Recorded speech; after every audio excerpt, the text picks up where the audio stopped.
ખોલ ફોન પછી પેલા પોતે ચાઈ કરીને ફોન ઉપાડ્યો અમે નાખી નહીં ને એટલે કામ 50% ના એને અમને નાખ્યું ને એટલે અમે એમ નાખ્યું મારા બે આંખોમાં નાખ્યું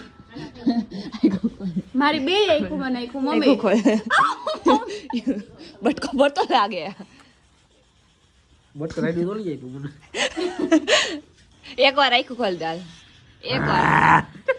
એમ એક મિનિટ એમ નહીં તને હે ને જો હમ નો આપજો ભાઈ ના ખમણી લઈ આવ્યા હી અમે મમ્મી બધી પૂરી વાહ ખોલ નહીં મમ્મી તમને આ ઇમોશનલ બ્લેકમેલ કરે